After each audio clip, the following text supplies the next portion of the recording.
Hi everyone, how are you doing?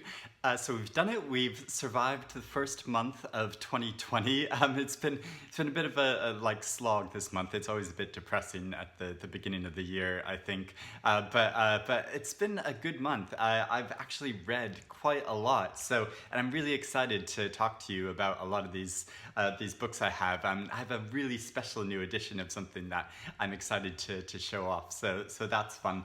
But I'm curious, like what you started reading the year with, because I always had this sort of slightly superstitious thing about that, like the first book you read in the new year will sort of set the tone of the whole year. So let me know in the comments below what's the first thing you read this year. I'm really curious to find out. So the very first book that I read this year is In the Dream House by Carmen Maria Machado. This is her memoir, and I was a big fan of her collection of short stories called Her Body and Other Parties. It just had this sort of slightly absurdist folklore type style to a lot of the stories, and which is a vibe I really like.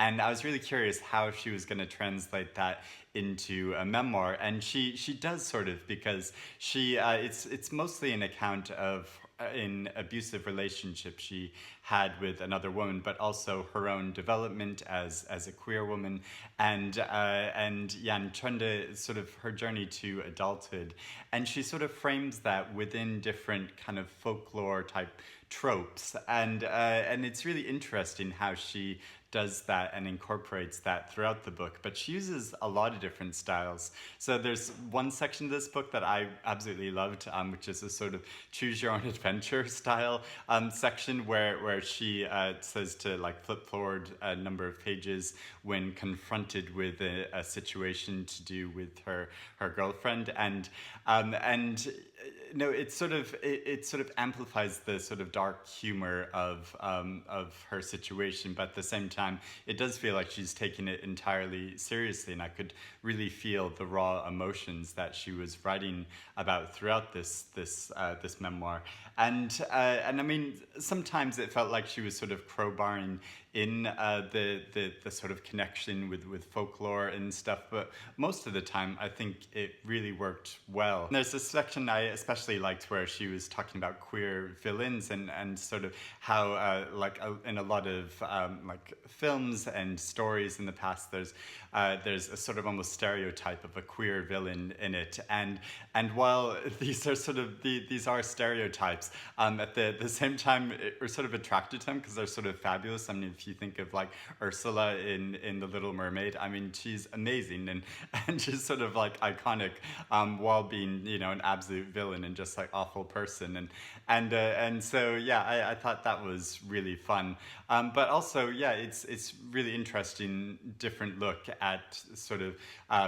abusive relationships and especially within the queer community, and how that sort of abuse hasn't been recorded as much in history, and the whole problematic thing of like queer liberation, and how wanting to present a certain image of queer relationships, but then at the same time, you know, having to deal with the realities of that. Just like in all relationships, you know, there are going to be some which turn really dark and really abusive, and so I thought it was interesting how she sort of discussed that and framed all of that. It reminded me somewhat of Mina Kandasami's novel called When I Hit You, which I thought was so powerful, sort of recounting the history of an abusive relationship, and how could you sort of get into this situation where you're surrendering your power to your partner, and yeah, so I found it a really moving book, and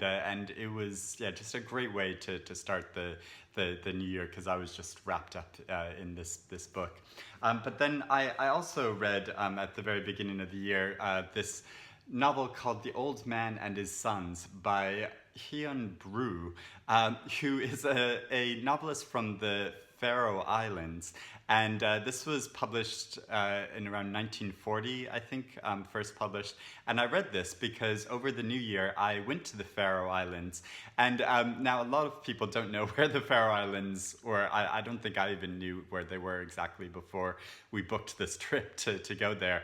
It was a very random place to go, but so it's basically located sort of almost out in the ocean, in between Scotland and Iceland and Norway. It's sort of in the middle there, just this little spattering of islands, and it's very remote. Though oddly, it's actually a territory of Denmark, and so they use Danish kroner there. And although they have their own kroner, Faroese kroner, that they use there. And so I actually had to go to Copenhagen first before flying to the Faroe Islands. And we mainly went there as we wanted to try to see the Northern Lights, which it was so overcast we couldn't really see them. Although I saw sort of green flickering in the distance at one point, and I was hoping to film a video while there at the Faroe Islands, but the weather was just so. It was raining a lot and it was very, very windy. And anyway, I go into all that because this was such a great book to read while there. Like when I travel to a new place, I like to try to read literature that's from there, to get a fuller sense of that sense of place.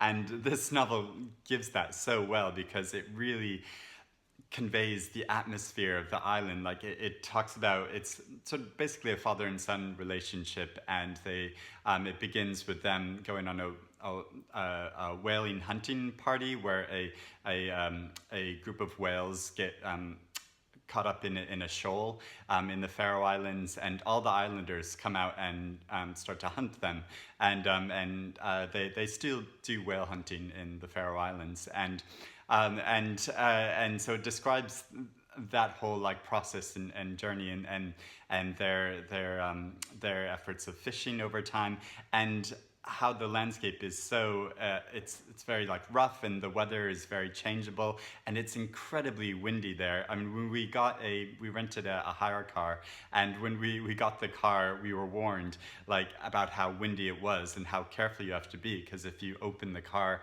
of the door, it's just going to fly open, and so I really felt the whole atmosphere of the novel while I was reading this, because I was there, I was experiencing it, and so it was really fascinating to read for that reason. But also it's a really touching story it's basically about generational conflict, and how it recorded in a period where the first time when the Faroe Islands was really opening itself to the rest of the world of sort of worldwide commerce and other people visiting the island, whereas before it had been entirely self-contained and people had basically lived off the land and been able to sustain themselves. And so the parents in this are sort of quite old, and they've given birth to a lot of children, and all of them have left home, and they feel are sort of still sponging off from them, and they had these conflicts between the new and the old ways, but it's done in a really touching and moving way.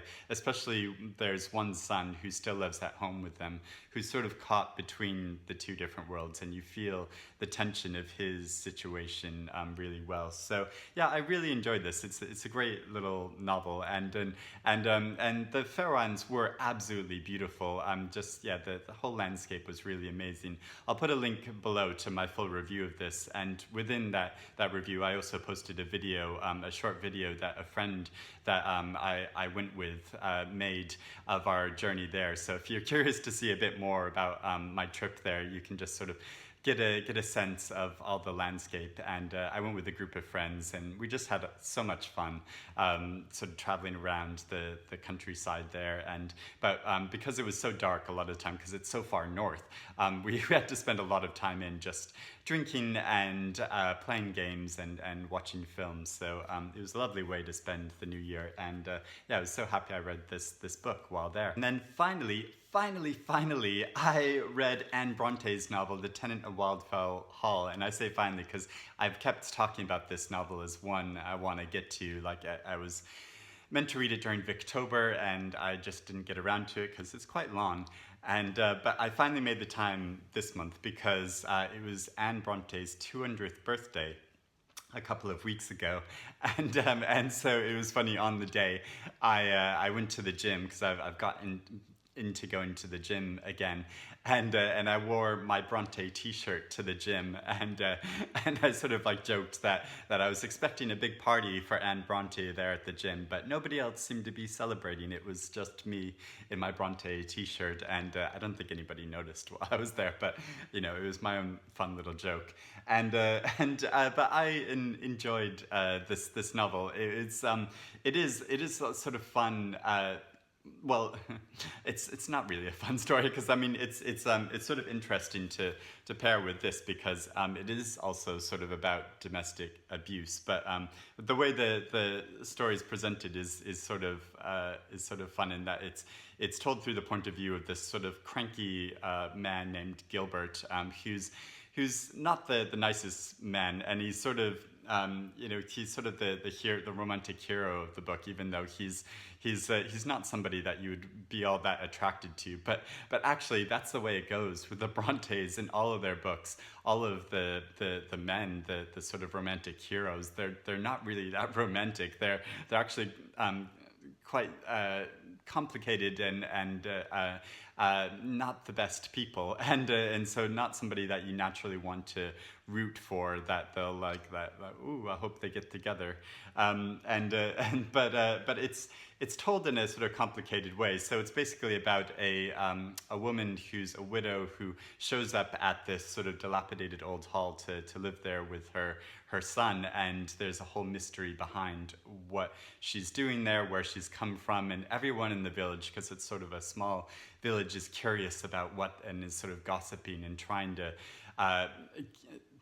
befriend her and trying to find out her history, and she's very reluctant to give any details. But Gilbert, he sort of falls for her and follows her around, and so it's about his process of trying to befriend her and trying to engage her romantically, and then she finally divulges the history of her past by giving him her diaries, and then basically the middle of this novel recounts her diaries. It reproduces her diaries so that you follow that, and you find out how her husband was quite abusive towards her, like psychologically abusive towards her, and he was a horrible alcoholic, and I thought those parts where she recounts that whole process, but her simultaneous devotion to him was really meaningfully done, and so you think this a novel that must have been really ahead of its time for speaking about all these issues really frankly. But at the same time, I think this novel is quite clunky in the way it's constructed, in that it begins with Gilbert's perspective and ends with his perspective, and how it's a story that could have been more smoothly told, and some parts do feel really drawn out. But then there are parts of this which I think are quite funny, in that there's a character named Eliza Millward, I think that's her name, who is sort of initially sort of a sweetheart of Gilbert's that he's hoping to get with, but then he sort of throws her off for this new woman, this new mysterious widow that comes to the town, and she's really resentful of that, and so she's always sort of prodding him and dropping little gossip, little insidious gossip about the widow who's come to town, as a way of sort of getting back at him for throwing her off. And it's just so transparent, her feelings of resentment, that I think it's sort of a funny situation. And I think this is something that Anne Bronte is quite good at writing, because I'd also a couple of years ago read her novel Agnes Grey, which is also a sort of comic novel in the way that it like pokes fun at these characters that are quite shallow, and so I think she has a real talent for writing that sort of character in a way which is really engaging and really lightens the novel, which might be too sort of dark and brooding otherwise.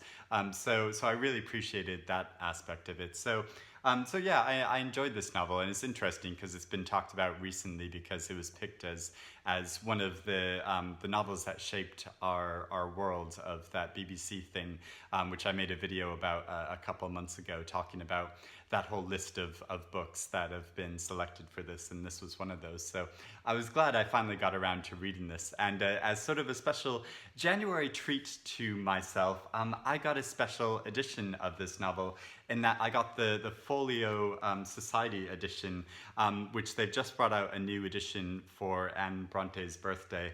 And if you haven't seen the Folio Society editions before, they are so beautiful and really well done. So they come in this it's a boxed edition, which comes out, and look at that. Look at how gorgeous the cover of that is. So so it shows the widow and the property, and it has lots of illustrations throughout it. So you can see in the title page, and there's this this picture of creepy Gilbert sort of watching on as the widow paints, because she's an artist. She it describes her process of painting throughout it, and so yeah, there's a whole number of illustrations throughout it that that are just really lovely, and just the whole quality of the book is really good. So this is just my sort of special treat to myself for to chase away the January blues. So so yeah, I'm gonna put this some pride of place somewhere on my shelves. And then keeping on with sort of themes, because I always found a really interesting thing about things that I read over the month, that sometimes I can find really interesting parallels between them, like between In the Dream House and Anne Bronte's novel, like the whole theme of domestic abuse, how that's carried out through books that were written over across the different centuries, and two other books that sort of have similar themes are these two new novels that I read, which are both about sort of father-daughter relationships, but are told in a really different way. So this first novel, Follow Me to Ground, by Sue Rainsford, who's an Irish novelist, and this is just published in the US, and this is actually the US edition. They just offered to send it to me, and I was glad to get it because it's such a beautiful cover, and this is a very unique novel.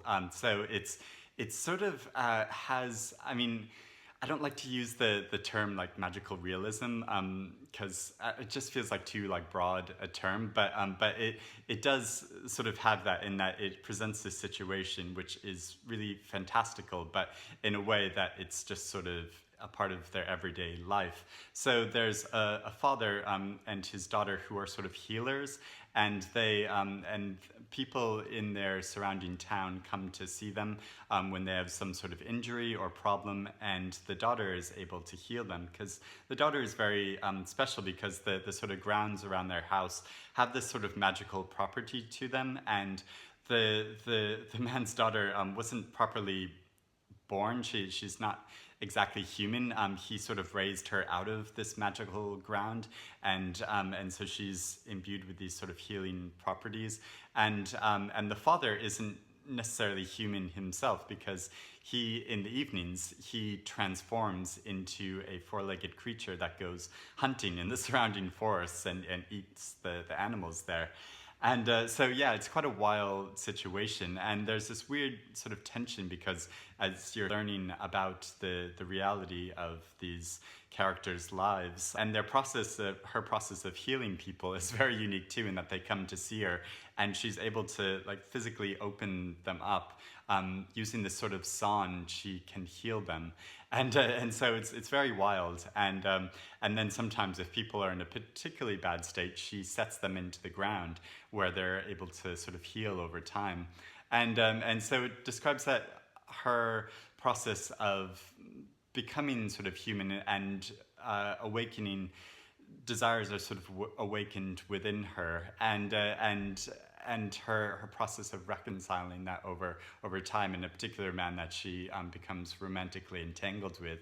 And it's really wild in how that she, in order to actually have intercourse with them, because she's not exactly human, she doesn't have sexual parts, so she describes how she has to grow a vagina in order to have sex with him. And I found it really touching, though, the way that the father and daughter relationship are portrayed, and also she doesn't quite get romantic relationships, and so her own twisted take on that. And the story is uniquely told in that they're interspersed throughout her account are the testimonies of sort of local people who view her alternately as a, sort of a savior, but also sort of as a witch, as someone to be kind of feared because she has all of these powers. And so, yeah, it's such a unique novel. Really interesting. If you're looking for something offbeat, I'd really recommend this because I think it's very unique. But then also another novel that describes the father and daughter relationships is this debut novel called Pine by Francine Toon. And this describes the father-daughter relationship sort of in contemporary times in the Highlands of Scotland in a very remote location. And it's sort of a small town where there's lots of where you feel that the townspeople are really bound to each other and that they sort of help each other out, but also there are these local mysteries that nobody really talks about. And there are creepy, odd things that happen where the mother of this family has disappeared, and it's not really talked about what's happened to her. And the daughter is she's an adolescent, and she's sort of groping around trying to have a connection with her mother. And one of her connection with her mother is from reading this book of spells that her mother left, because her mother was sort of new agey, and she would read tarot cards for local people and sort of heal them in a sort of way. And so it's interesting, the connection between these two books, and in that they're sort of healers or sort of had these sort of supernatural properties to them. And so the daughter sort of is an amateur witch in herself, or at least she tries to believe, she sort of believes that she is. And there's a sort of psychological tension in this. It's like, well, are these sort of ghostly things sort of happening, or is this all just in her mind or in people's minds? Because of it's another novel that it's so atmospheric in the way that the landscape is described, and this sort of creepy atmosphere of the whole place.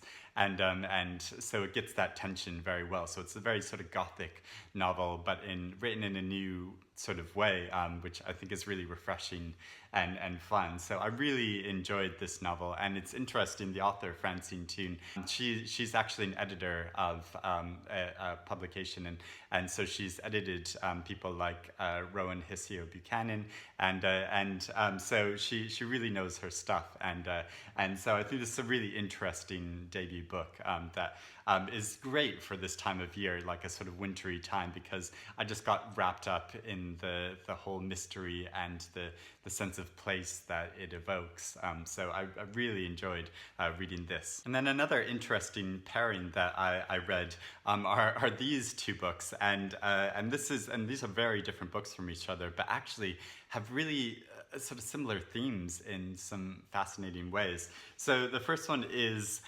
Earthlings by Sayaka Murata, who famously wrote Convenience Store Woman. That was sort of a big cult hit, and a lot of people loved reading it, including me. And so I was very excited to get this very early edition of this novel, because this isn't actually going to be published until October of this year. But the publishers kindly sent me this very early edition, which I was so excited to read. And I'm not really supposed to talk about it all that much because the publication is so far in advance. They asked me not to, but I can say in general that if you like Convenience Store Woman, you'll find this book absolutely fascinating and gripping, because it deals with sort of similar themes about alienation. Because it's about three characters who believe themselves to be aliens from another planet. And so it describes these people who have this uncomfortable relationship with society, where they don't really fit in and sort of feel like they have to force themselves to obey the rules that everyone else is following. And so it gives a really different perspective on society and the world. And the novel goes in some really weird and wild directions. So I'm so excited to discuss this new novel with other people. I can't wait for other people to read it. I'm sorry, this is such a tease. I don't like to do this, but it has a really gripping heartbreaking ending. I think it's going to really divide some readers in how they feel about it. I think some people will probably really love it, and other readers probably will really object to it in certain ways. So yeah, I'll be talking more about this in the future, but it's really fascinating to read. But also, this book, which was one of my most anticipated books of the year, is a book of essays called An Apartment on Uranus by Paul B. Preciado. And this, it's a book of essays which were written over a number of years of the past decade. That Paul B. Preciado, the author, he published them in I think in a publication called Liberation in France. So these are translated, and they're essays that are just give this very different look on society. I'm still reading them. I'm only about halfway through the book. I'm sort of taking my time going with them because he deals with a lot of different subjects, but frequently goes around to an issue of how our society sort of makes us into these mechanized tools, which is something that really is talked about a lot in Earthlings, about how the characters in this continuously refer to how we're sort of part of the factory of society, and how we're made to reproduce and thus prove our usefulness within that sort of mechanized workings of society. And that's something that this author talks about a lot, and how he really aspires to just sort of break down all of these different categories and labels, whether they be heterosexual or homosexual or queer or transgendered, and because the author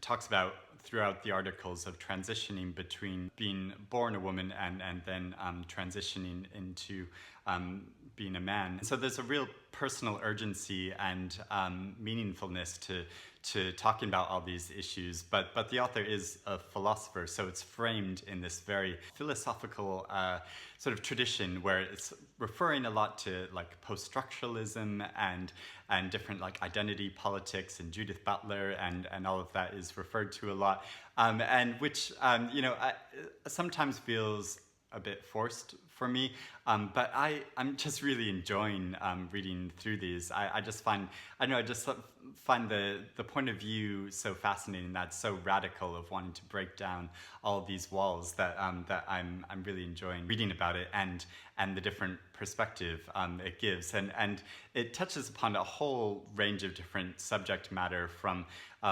prostitution to a love of dogs, and just how the author loves his dog so much, and his connection with his dog, so I'm really enjoying reading through all these. And then also, excitingly, this month was the Costa Book Awards, and I know I said in my reading goals for the year that I wasn't going to be so strict in following the lists of different prizes, but I almost immediately broke that rule in that I read a lot of the books that won the Costa Book Prize this year. So I made a video talking about the different shortlists for the Costa Book Prize, because the prize has all these different categories where it includes novels and debut novels and biography and poetry and children's fiction. So I tried to read all of the different books from those different categories. And though I didn't read the novel, I didn't read Jonathan Coe's novel. But part of why I wanted to follow this, why I wanted to break that rule of reading this was for a couple of reasons. And first off, just because there are all these different categories, it sort of forced me to read outside of my comfort zone of just reading novels, which was another goal of mine. So I was sort of keeping to my goals while also breaking them. Sorry, this is such a geeky sort of like worrying thing about this, which obviously nobody else cares really about this, but geeky readers care about these things, and so I did read poetry and biography, so nonfiction, and tried to read a children's book that wasn't as successful with that, and the Confessions of Frannie Langton was a book that I really wanted to get to anyway. But I mean, another main reason I wanted to read all these was because I was excitingly invited to the Costa Book Awards ceremony, and if I was going to the party, then I wanted to have a investment in sort of seeing who was going to be crowned the overall winner, because out of all these different categories, there's a category winner and then an overall winner is chosen from them, which is really an impossible task, because how do you compare poetry with nonfiction, with novels, and but it's sort of a fun exercise, and it does sort of push you to read outside your comfort zone. So I like it for that. And so, yeah, it was wonderful to go to the ceremony, which was really glitzy and fun, and also really fun. I took along with me as a guest the self-proclaimed legendary booktuber Baz Pierce, who you may not have seen his channel before, but he sort of went off booktube a couple years ago, but he was really big for a number of years, in that he made really fun, very frank videos that were just sort of that were really intelligent and interesting, but also just sort of making fun of the whole sphere of booktube and all of that. I mean, basically, Adam from Memento Mori wishes that he was Baz Pierce, because Baz Pierce is so cutting and funny, and you know, his real name is just Barry, and he's Irish, and he's recently moved to London, and so I took him along to the ceremony. It was really fun to hang out with him, and he wanted to sort of get into glitzy London literary society, so that was a fun way to do it, and yeah, it was really exciting being there at the ceremony and seeing the winner announced, which was the biography, which is The Volunteer by Jack Fairweather, and also it was funny that it was sort of no book prize now can announce their winner without sort of doing a cut at the Booker Prize and making fun of the fact that there were multiple winners of the Booker Prize last year. So I'll show you the clip of that, because it's just sort of funny, and then the announcement of the winner. As you've seen, they're all very different books. How do you choose your favourite? And here were some of the answers. It hit me in the gut. It was the one that spoke to me most. It changed me, and now I just want to tell everyone about it. It's compelling, riveting, and heart-stopping. And most judges felt the same way about this one. It's the one I just want to press into people's hands and say, you simply must read this. So thank you to my fellow judges for their time and engagement and amazing insights. We have been sitting in a dark room for a few hours trying to find our winner, and unlike some award shows, we have chosen one winner. Because we already have 5 categories. The winner of the 2019 Costa Book of the Year is The Volunteer. Yeah, it was a great party, and one of the fun things was that I got to meet the author, Sarah Collins, while I was there, because I enjoyed this novel so much. So it's set in the early 1800s, where Frannie Langton was born a slave on a plantation in the Caribbean, and then is taken to England, where she becomes a maid and a servant for a couple who live there. And this also sort of has a gothic twist to it, in that Frannie Langton was involved in all these scientific experiments, very sinister scientific experiments, which were taking place on the island, and all this like horrible research that was taking place during the time of the early 1800s about looking into whether black people were the same as white people, and so there were all sorts of really awful experiments that took place to scientific experiments to look into the anatomy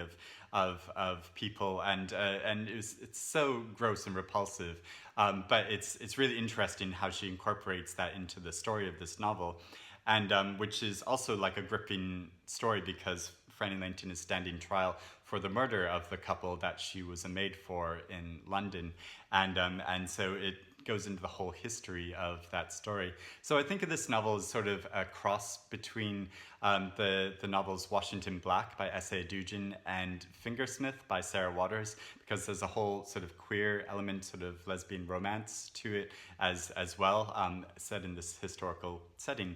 And so I don't often like to describe books as sort of like other books, but I think it really is sort of a cross between those books. And if you've read those other novels, you'd really enjoy this novel. And I know a lot of people have read it already and really enjoyed it. And so yeah, I thought this was a great novel. And also the poetry winner was Flèche by Mary-Jean Chan, which I was so glad I got around to this, because it describes her, it's sort of, the poems are sort of written in a linear way, in that it starts with her childhood and her relationship with her mother, and then progresses on to her adulthood and her moving to the West and her emergence as a queer woman. And so I really related to it in a way, because in the description of the mother and child relationship and the whole tension there, and found it really emotional and meaningful. And she sort of sets it out in the introduction of this, that these are a series of love poems. And I think they really are, because, I mean, it describes her romantic relationships, but also her love for her mother, and how that's a complicated relationship, but there's real love there. And I found it very sympathetic how she gets into her mother's perspective. Some of the poems are written from the mother's perspective and talking about the mother's history and trying to see things from a different perspective. But also the whole concept of this is the title Flèche describes a move in fencing, because the author was a fencer. So Flèche describes an aggressive move in fencing, but it's also sort of describing how, as you become an adult, and how you need to assert your individuality, and you need to sort of develop an armor for that, but then also sort of be really assertive and about who you are. And so it's a metaphor that sort of describes that, but then also it has the double meaning of flesh, like the body, which is sort of vulnerable, and sort of after you've asserted who you are, you have to open yourself up and become vulnerable again, in a way, which can be really difficult process if you've sort of learned to be so defensive, and when people have tried to pigeonhole you into being a certain kind of person that you're not. And so I found this a really meaningful and moving collection, and it's such beautiful writing. Then also I tried to read the children's book Asha and the Spirit Bird by Jasbinder Bilan. And I say tried because I only got about halfway through the book before putting it down, because I did enjoy the characters and setting at first. It's set at the sort of base of the Himalayan mountains, and a daughter who's living with her mother and two younger siblings on a farm.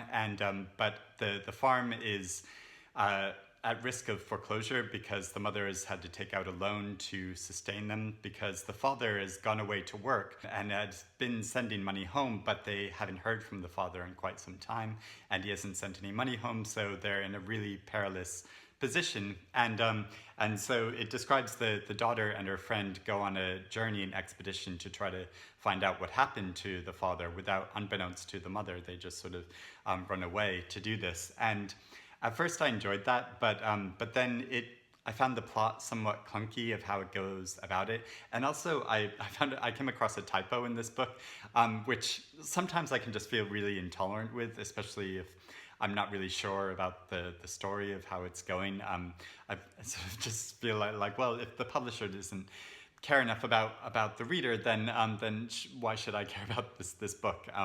And which can be is a bit of a mean position to have. But I just sort of felt like, no, actually, I think I'm done with this book, and I'm gonna put it down. Even though it's quite a quick read, I could have finished it, but I just didn't want to carry on with it. So, I'm glad I tried it, but I think, it's a YA novel, and I think mainly I'm just not really the audience for this, and, I sometimes think like, oh, maybe I should try reading some YA novels, but really no, it just wasn't for me. But then a book I did love was the winner, The Volunteer, which describes such an incredible story of this Polish officer named Witold Pilecki, who was fighting against the Germans when they invaded and occupied Poland. And obviously the Polish army lost, and Poland was occupied. And so Witold, he became part of the resistance that was continuing to try to fight the German army. And one of the ways that he tried to do that was to infiltrate the concentration camp of Austerlitz, which was a Polish army barracks, which the Germans had converted into this concentration camp, and initially started as a place to hold Polish war criminals, but then eventually, as everybody knows, lots of Jewish people were transported to this place, but also lots of Soviet prisoners of war and Russian prisoners of war, and people that the Germans had captured, and then they systematically went about exterminating huge amounts of people, over 1 million people, at this camp, and so Witold, incredibly, he volunteered to go into this camp to try to gather evidence of the war crimes that the Nazis were perpetrating upon their prisoners, but also to try to form a resistance group within the camp to fight against the Nazis, which was just incredible. And so it's such an amazing story, and obviously this is a figure that has been lost to history for a lot of reasons which are detailed within the book, which is really fascinating, but also because he's so unknown, I didn't actually know what was going to happen to him. So it's a very gripping book because I wanted to find out what his fate was, and it's very tragic, but it's really moving and such an incredible story. So I was glad that this book won the prize, because I think a lot of people feel like, oh, World War II, we've read lots of things about that, but this is a book that proves that there's still lots of stories to be told about that period, and which are really important, because a lot of the thing about the book was that a lot of this intelligence that he gathered and smuggled out of the camp, the Allied forces, they sort of ignored it for a lot of the time and didn't realize the seriousness of the situation. But at the same time, you could understand it's an incredibly difficult situation, and so. Yeah, so yeah, this is a great book. I'd really recommend it. If you're looking to read more nonfiction, this would be a great biography to read. And then very quickly, although I don't know if I can do this quickly because, sorry, I've been going on a long time, but I've read a lot this month, so it's been a great reading month. But also, I was talking about recently the whole controversy about American Dirt, which is ongoing, and lots of people are still bringing out commentary about this. And and so I've read about half of this book, and it's difficult because, I feel like a lot of times I can separate myself as a reader from all of the talk that's going on around a book and the criticism around it. And so I'm trying to read this just as a normal reader would, and take up my impressions of it outside of all of that. But it's really difficult to do because I've read so many things about this, and so basically my take on this story is it's basically a conventional thriller about a mother and her son who are on the run, and there's a sinister force which is following them, and it could be sort of any thriller story where this is taking place, where they're sort of on the run, and it's a road trip story, and it's very tense, and there's sort of danger around every corner, and you can feel the real tension of that. But it's set within this context of the migration movement from Latin countries to America. And it's framed in this way, which is, I can understand the criticism of that. It's very much for a sort of white audience or American audience who don't necessarily understand all of the details of that migration process, and how the mother and son are basically sort of ordinary middle-class people who then get caught up in this migration movement. And there's one point in the novel where it explicitly says, where the mother and son are like, oh, maybe to escape the drug cartel that are chasing us, we should dress as migrants and go and try to escape to America that way. But then there's a moment of realization where the mother is like, oh no, we actually are migrants. This is who we are.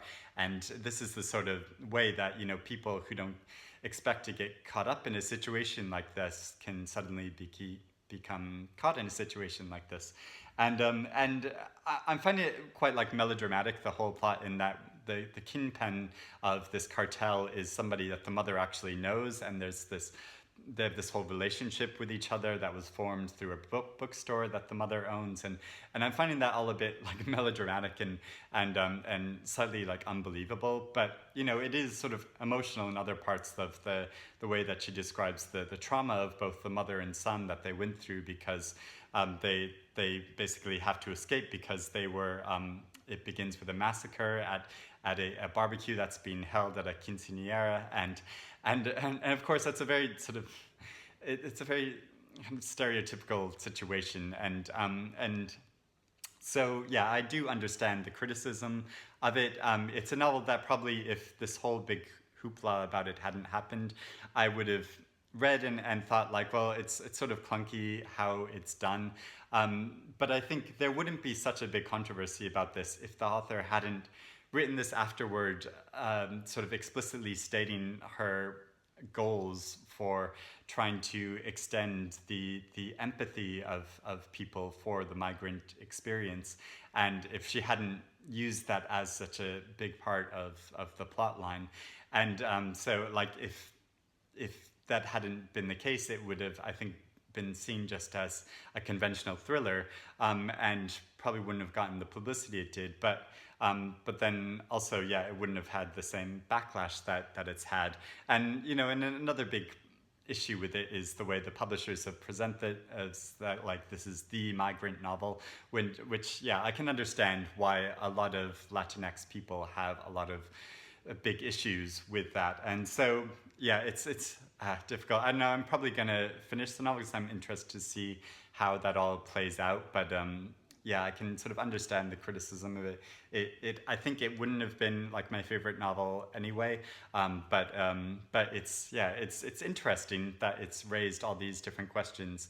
Like I said in the video I made all about this, that I think, you know, these are issues that we need to talk about, and the issue of empathy and how that's handled. I mean, interestingly, in the novel The Confessions of Frannie Langton, because it's her describing her own account of this. I'm seeing some interesting parallels between these, because there's a section of this where she goes into state of like who has the right to tell the stories of the slave experience, and what is the intentions of the audience who's reading about this. Do they want to read it as an act of voyeurism, or is it an act where really want to understand the experience of other people? But then there's the whole question of what is the meaning of an other? What does it mean?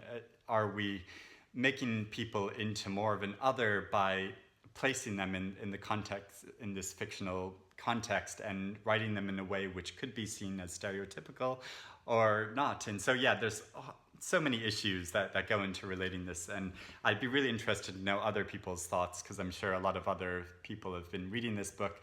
So let me know in the comments below, but also, yeah, just let me know what you've been reading over the month of January. I'm sorry this video is so long, but obviously I had a lot to cover. I wanted to try to go through it quickly, but yeah, it's a lot to talk about with these books, and yeah, it's a great start to the reading year. So I hope you're doing well and reading good things. Obviously, let me know if you have any comments, responses to these books in particular, but also just what you've been reading in general, and we can have a good chat about it. So yeah, take care.